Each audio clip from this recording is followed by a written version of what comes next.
বন্ধুরা, আবার তোমাদের জন্য একটি ভিডিও নিয়ে চলে এসেছি। ভিডিওটি হল শরৎচন্দ্র চট্টোপাধ্যায়ের গল্প সমগ্র থেকে অনুপমার প্রেমের দ্বিতীয় পরিচ্ছেদ। আজকের আকর্ষণ ভালোবাসার ফল। দুর্লভ বসু বিস্তর অর্থ রাখিয়া পরলোক গমন করিলে তাঁহার ২০ বর্ষীয় একমাত্র পুত্র ললিতমোহন শ্রাদ্ধশান্তি সমাপ্তি করিয়া একদিন স্কুলে যাইয়া মাস্টারকে বলিল, মাস্টারমশায়, আমার নামটা কেটে দিন। কেন বাপু? মিথ্যে পড়ে শুনে কি হবে? যে জন্য পড়াশোনা তা আমার বিস্তর আছে। বাবা আমার জন্যে অনেক পড়ে রেখে গিয়েছেন। মাস্টার চক্ষু টিপিয়া অল্প হাসিয়া বলিল, তবে আর ভাবনা কি? এইবার চড়ে খাওগে। এইখানেই ললিতমোহনের বিদ্যাভ্যাস ইতি হইল। ললিতমোহনের কাঁচা বয়স, তাহাতে বিস্তর অর্থ, কাজেই স্কুল ছাড়িবামাত্র বিস্তর বন্ধু জুটিয়া গেল। ক্রমে তামাক, সিদ্ধি, গাঁজা, মদ, গায়ক, গায়িকা ইত্যাদি একটি পর একটি করিয়া ললিতমোহনের বৈঠকখানা পূর্ণ করিল। এদিকে পিতৃসঞ্চিত অর্থরাশিও জলবৎ ঢেউ খেলিয়া তরতর করিয়া সাগরাভিমুখে ছুটিয়া চলিতে লাগিল। তাহার জননী কাঁদিয়া কাটিয়া অনেক বুঝাইলেন, অনেক বলিলেন, কিন্তু সে তাহাতে কর্ণপাতও করিল না। একদিন ঘূর্ণিত লোচনে মাতৃসন্নিধানে আসিয়া বলিল, মা, এখনি আমাকে ৫০ টাকা দাও। মা বলিলেন, একটি পয়সাও আমার নেই। ললিতমোহন দ্বিতীয় বাক্য ব্যয় না করিয়া একটা কুড়ুল লইয়া জননীর হাত বাক্স চিরিয়া ফেলিয়া ৫০ টাকা লইয়া প্রস্থান করিল। তিনি দাঁড়াইয়া সমস্ত দেখিলেন, কিন্তু কিছুই বলিলেন না। পরদিন পুত্রের হস্তে লোহার সিন্দুকের চাবি দিয়া বলিলেন, বাবা, এই লোহার সিন্দুকের চাবি নাও, তোমার বাপের টাকা যেমন ইচ্ছা খরচ করো, আর আমি বাধা দিতে আসব না। কিন্তু ঈশ্বরের কাছে প্রার্থনা করি যেন আমি গেলে তোমার চোখ ফোটে। ললিত বিস্মিত হইয়া বলিল, কোথায় যাবে? তা জানি নে। আত্মঘাতী হলে কোথায় যেতে হয় তা কেউ জানে না, তবে শুনেছি সদ্গতি হয় না। তা কি করব বল, আমার যেমন কপাল। আত্মঘাতী হবে। না হলে আর উপায় কি? তোমাকে পেটে ধরে আমার সব সুখই হল। এখন নিত্যি নিত্যি তোমার লাথি ঝাঁটা খাওয়ার চেয়ে যমদূতের আগুন কুণ্ড ভালো। ললিতমোহন জননীকে চিনিত। সে বিলক্ষণ জানিত যে তাহার জননী মিথ্যা ভয় দেখাইবার লোক নহেন। তখন কাঁদিয়া ভূমে লুটাইয়া পা জড়াইয়া ধরিয়া বলিল, মা, তুমি আমাকে মাপ করো, এমন কাজ আর কখনো করব না। তুমি থাকো, তুমি যেও না। জননী রুক্ষভাবে বলিলেন, তাও কি হয়? তোমার বন্ধুবান্ধব তারা সব যাবে কোথায়? আমি কাউকে চাইনে। আমি টাকা করি, বন্ধুবান্ধব কিছুই চাইনে, শুধু তুমি থাকো। তোমার কথায় বিশ্বাস কি? কেন মা, আমি তোমার মন্দ সন্তান, তা বলে অবিশ্বাসের কাজ কি কখনো করেছি? তুমি এখন থেকে ইচ্ছা সুখে যা দেবে তার অধিক ১ পয়সাও চাব না। ইচ্ছা সুখে তোমাকে ১ পয়সাও দিতে ইচ্ছা হয় না, কেননা এই ১ বৎসর ১.৫ বৎসরের মধ্যে তুমি যত টাকা উড়িয়েছ তার অর্ধেকও কখনো তোমার জীবনে উপার্জন করতে পারবে না। তুমি আমাকে কিছুই দিও না।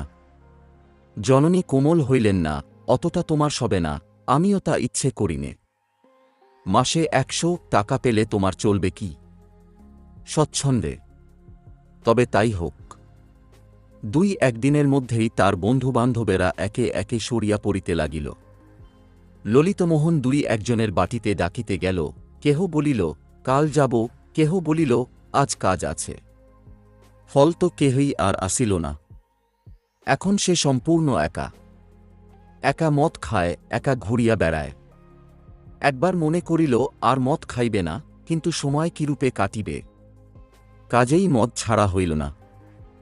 একটা পথে সে প্রায় ঘুরিয়া বেড়াইত। এ পথটা জগবন্ধুবাবুর বাগানের পার্শ্ব দিয়া অপেক্ষাকৃত নির্জন বলিয়া মদ খাইয়া এখানেই বেড়াইবার অধিক সুবিধা হইত। মাতাল বলিয়া তাহার গ্রাম্যয় অখ্যাতি, কাহারও বাটিতে যাওয়া ভালো দেখায় না, কাজেই মদ খাইয়া নিজের সঙ্গে নিজে বেড়াইয়া বেড়াইত। আজকাল তাহার একজন সঙ্গী জুটিয়াছে, সে অনুপমা। আসিতে যাইতে সে প্রায়ই দেখে তাহারই মতো অনুপমাও বাগানের ভিতর ঘুরিয়া বেড়ায়। অনুপমাকে সে বাল্যকাল হইতে দেখিয়া আসিতেছে, কিন্তু আজকাল তাহাতে যেন একটু নূতনত্ব দেখিতে পায়।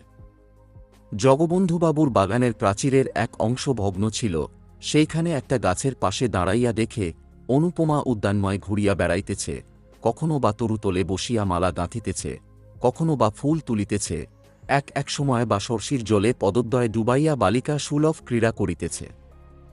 দেখিতে তাহার বেশ লাগে, ইতস্তত বিক্ষিপ্ত চুলগুলি, অযত্নরক্ষিত দেহলতা, আলুথালু বসন ভূষণ ও সকলের উপর মুখখানি তাহার মদের চোখে একটি পদ্মফুলের মতো বোধ হইত।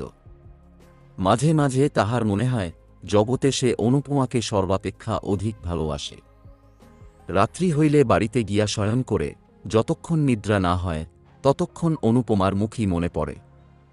স্বপ্নেও কখনো কখনো তাহার অনিন্দ্যসুন্দর বদনমণ্ডল হৃদয়ে জাগিয়া উঠে। এমনই করিয়া কতদিন যায়। জগবন্ধুবাবুর উদ্যানের সেই ভগ্ন অংশটিতে বৈকাল হইতে বসিয়া থাকা আজকাল তাহার নিত্যকর্ম হইয়া দাঁড়াইয়াছে।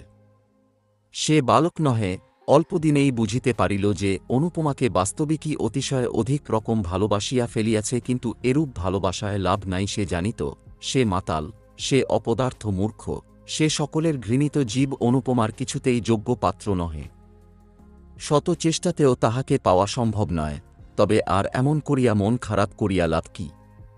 কাল হইতে আর আসিবে না। কিন্তু থাকিতে পারিত না। সূর্য অস্তবোধ হইলে সে মদটুকু খাইয়া সেই ভাঙ্গা পাঁচিলটির উপর আসিয়া বসিত। তবে ভিতরে একটা কথা আছে, কাহাকেও ভালোবাসিলে মনে হয় সেও বুঝি আমাকে ভালোবাসে, আমাকে কেন বাসিবে না। অবশ্য এ কথা প্রতিপন্ন করা যায় না। একদিন ললিতমোহন প্রাচীরে উঠিয়াছে। এমন সময় চন্দ্রবাবুর চোখে পড়িল। চন্দ্রবাবু দারোবানকে হাঁকিয়া বলিলেন, কো পাকড়ো। দারোবান প্রথমে বুঝিতে পারিল না কাহাকে ধরিতে হইবে। ওরে যখন বুঝিল ললিতবাবুকে, তখন সেলাম করিয়া 3 হাত পিছাইয়া দাঁড়াইল। চন্দ্রবাবু পুনরায় চিৎকার করিয়া বলিলেন, কো পাকড়কে থানামে দেও। দারবান আধা বাংলা আধা হিন্দিতে বলিল, হামি নেহি পারবে বাবু। ললিতমোহন ততক্ষণে ধীরে ধীরে প্রাচীর টপকাইয়া প্রস্থান করিল। সে চলিয়া যাইলে চন্দ্রবাবু বলিলেন, কাহে নেহি পারা। দারবান চুপ করিয়া রহিল। একজন মালি ললিতকে বিলক্ষণ চিনিত। সে বলিল, ও বেটা ভোজপুরীর সাধ্য কি ললিতবাবুকে ধরে? ওর মতো 4টে দরওয়ানের মাথা ওর এক ঘুষিতে ভেঙে যায়। দারোবানও তাহা অস্বীকার করিল না, বলিল, বাবু নকরিকরণে আয়া, না জানদেনে আয়া। চন্দ্রবাবু কিন্তু ছাড়িবার পাত্র নহেন। তিনি ললিতের উপর পূর্ব হইতেই বিলক্ষণ চটা ছিলেন। এখন সময় পাইয়া সাক্ষী জুটাইয়া অনধিকার প্রবেশ এবং আরও কত কি অপরাধে আদালতে নালিশ করিলেন। জগবন্ধুবাবু ও তাহার স্ত্রী উভয়েই এই মকদ্দমা করিতে নিষেধ করিলেন, কিন্তু চন্দ্রনাথ কিছুতেই শুনিলেন না। বিশেষ মর্মপীড়িতা অনুপমা জিদ করিয়া বলিল যে পাপীকে শাস্তি না দিলে তাহার মন কিছুতেই সুস্থির হইবে না। ইন্সপেক্টর বাটিতে আসিয়া অনুপমার এজাহার লইল। অনুপমা সমস্তই ঠিকঠাক বলিল। শেষে এমন দাঁড়াইল যে ললিতের জননী বিস্তর অর্থব্যয় করিয়াও পুত্রকে কিছুতেই বাঁচাইতে পারিলেন না। 3 বৎসর ললিতমোহনের সশ্রম কারাবাসের আদেশ হইয়া গেল। বিএ পরীক্ষার ফল বাহির হইয়াছে। সুরেশচন্দ্র মজুমদার একেবারে প্রথম হইয়াছে। গ্রাম্যয় সুখ্যাতির একটা রই রই শব্দ পড়িয়া গিয়াছে। অনুপমার জননীর আনন্দের সীমা নাই। আনন্দে সুরেশের জননীকে গিয়া বলিলেন, নিজের কথা নিজে বলতে নেই, কিন্তু দেখো দেখি আমার মেয়ের পোয়ে। সুরেশের মা সহাস্যে বলিলেন, তা তো দেখছি। একবার বিয়ে হোক, তারপর দেখিস তোর ছেলে রাজা হবে। অনু যখন জন্মায় তখন একজন গণৎকার এসে গুণে বলেছিল যে এ মেয়ে রানী হবে। অত সুখে কেউ কখনো থাকেনি, থাকবে না, যত সুখ তোমার মেয়ের হবে। কে বলেছিল? একজন সন্ন্যাসী। কিন্তু তুমি তোমার জামাইকে একখানা বাড়ি কিনে দিও। তা দেব না। চন্দ্রকে আমি পেটের ছেলে বলেই জানি, কিন্তু অনুরত কর্তার অর্ধেক বিষয় পাওয়া উচিত। আমি বেঁচে থাকলে তা পাবেও। তাই হোক, ওরা রাজা রানী হয়ে সুখে থাক, আমরা যেন দেখে মরি। 2 দিন পরে রাখাল মজুমদার পুত্রকে ডাকিয়া বলিলেন, এই বৈশাখে তোমার বিবাহের দিন স্থির করলাম। এখন বিবাহ হয় আমার একেবারে ইচ্ছে নয়। কেন? আমি গিলক্রিস্ট স্কলারশিপ পেয়েছি, তাতে আমি ইচ্ছা করলে বিলাতে গিয়ে পড়তে পারি। তুমি বিলাত যাবে? ইচ্ছা আছে।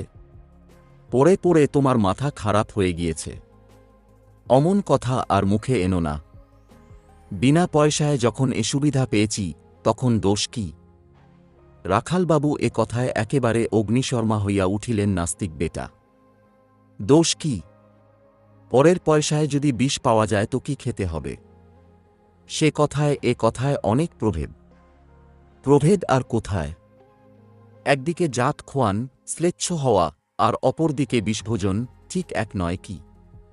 চুল চুল মিলে গেল নাকি? সুরেশ আর কোনো প্রতিবাদ না করিয়া নিরুত্তরে প্রস্থান করিল। সে চলিয়া যাইলে রাখালবাবু আপনা আপনি হাসিয়া বলিলেন, বেটা পাতা 2 ইংরেজি পড়ে আমাদের সঙ্গে তো করতে আসে। কেমন কথাটা বললাম, পরের পয়সায় বিষ পেলে কি খেতে হবে? বাছাধন আর দ্বিতীয় কথাটি বলতে পারলে না। এ অকাট্য যুক্তি কি ও কাটতে পারে? বিবাহের সমস্ত পাকা রকম স্থির হইয়া যাইলে বড়বধূ একদিন অনুপমাকে বলিলেন, কি লো, বরের সুখ্যাতি যে গ্রামে ধরে না।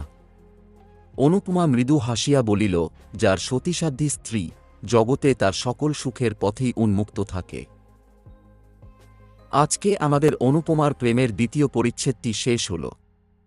আবার শীঘ্রই অনুপমার প্রেমের 3য় পরিচ্ছেদ নিয়ে হাজির হব। যদি এই ভিডিওগুলো তোমাদের ভালো লাগে তাহলে আমাদের পাশে থাকবে।